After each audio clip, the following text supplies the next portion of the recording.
Revenge of the Mummy is a Premier Rides indoor launch coaster that opened in 2004 at Universal Studios Florida in Orlando, Florida. Located in the New York section of the park, the ride and queue line is completely enclosed inside of the massive Museum of Antiquities building.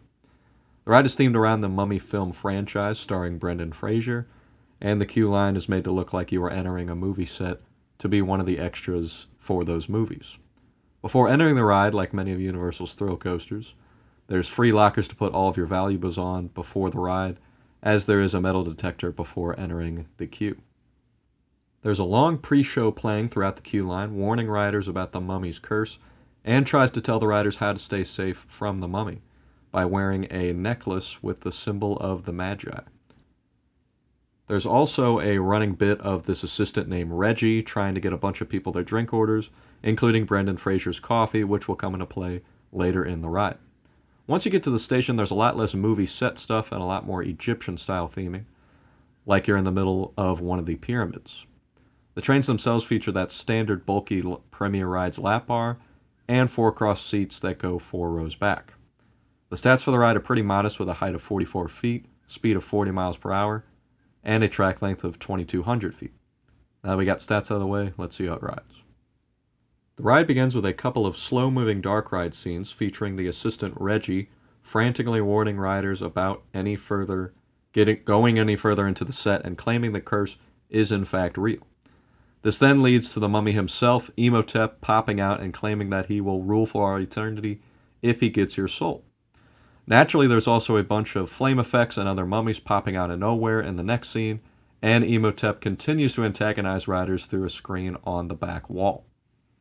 You finally enter the main coaster part of the attraction after abruptly stopping in front of a wall with a screen of a ton of beetles running across it, before dropping into the darkness backwards. You stop again and turn to the right to enter the main launch of the ride. The mummy continues to act very smug and antagonizes you as you propel up the track, very similar to Hulk's launch at Islands of Adventure. Instead of an inversion, however, you pop up into a great ejector airtime hill and dive sharply to the right, once again in pretty much pitch black darkness. You twist and turn past a bunch of flashing lights and practical effects, with a bunch of solid laterals along the way, before apparently reaching the end of the ride.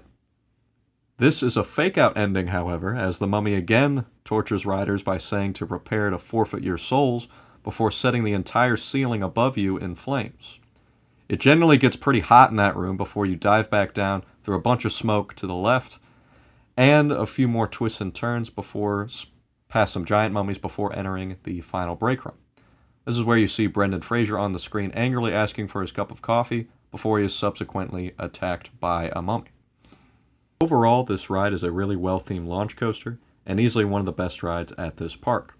I do honestly prefer the soon-to-be-defunct Hollywood Rip Ride Rocket right next door, but this is still a really fun ride, and I can see why this is a lot of people's favorite at the park. There's a couple of really good airtime moments, especially in the back edge seats, and has a really out-of-control feeling in the dark. I have it pretty much right in the middle of my overall coaster rankings, but was impressed by it more on my latest ride. This ride does get some pretty long wait times usually, so I would highly suggest utilizing the single rider line this ride offers to cut down on the wait time. The Ops at Universal are some of the best in the world, so either way the line should move pretty fast despite the kind of small 16-passenger trains. As a Universal classic attraction, and everyone should definitely prioritize getting a ride on it when visiting Universal Studios Florida. Be sure to subscribe for more content and be on the lookout for more coaster reviews and other theme park videos in the near future.